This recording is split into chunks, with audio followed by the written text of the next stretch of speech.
Okay guys, so I just got done with the consultation and I was like, okay, I don't have time to do that whole setup, so let's go for it. Let's go grab the celly and let's do a video. So what I've noticed the last week, all these people with funky freaking Colmedina issues, and I was like, what's going on? There's got to be a link. And then of course I ran into a podcast with somebody talking about histamine intolerance, and I was like, bingo! Oh my goodness, this is so fascinating. So basically, you know, your body might be having kind of an allergic response to everything and you don't even know it. A lot of this comes from a gut imbalance or gut dysbiosis. So with that said, I'm going to do, I think, a series of videos. I've written down a list of foods that I want you guys to think about. So I had a woman, she had really bad eczema. I've had other people have like really terrible conditions. Another thing that I've noticed from 2 men is sleep apnea. And I was like, whoa, sleep apnea. And like both men were not overweight, kind of at the weight that they should be. The doctors would say, oh, go lose weight and your sleep apnea should go away, and their sleep apnea has not gone away. And I was like, histamine. It could be because of the histamine response in the body.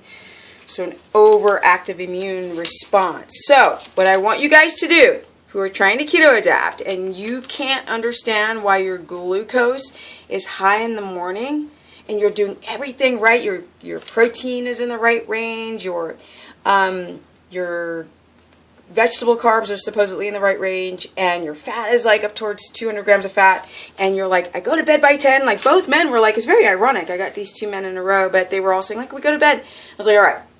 And then I find out by asking more questions that they have sleep apnea, mild sleep apnea, and they're not using their CPAP machine, which I need to really do videos about sleep apnea because so many people have it. It's kind of like acid reflux and nobody talks about it. But here we go. For 1 week, I want you to do a test for people who got high glucose, even if you don't have sleep apnea or any other type of like eczema or things like that are like more clear, obvious signs of potential an overhistamine response. But here we go.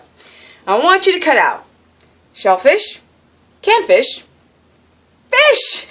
I know. I want you to cut out eggs. For the egg, it's more for the egg white. You can add back in the yolks, but let's cut out just for 1 week. Vinegar, yes, including apple cider vinegar.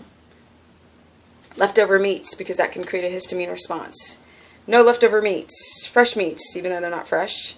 Obviously dairy, milk, cheese, and all that kind of stuff. Cinnamon, I know, I love my Ceylon.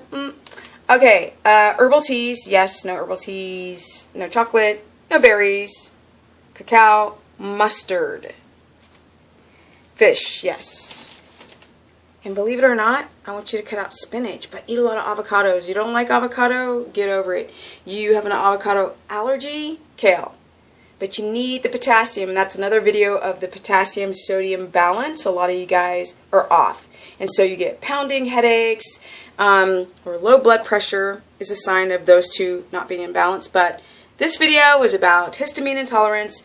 And if you have a gut dysbiosis, you got issues going on in your gut, and you've got sleep issues, you've got snoring issues, you've got like rash issues that might be beyond candida, it might be a histamine response. So let's cut out anything that could spark this overreaction and see if your glucose numbers improve and get under 80 milligrams per deciliter or 4.4 on your millimolars for glucose.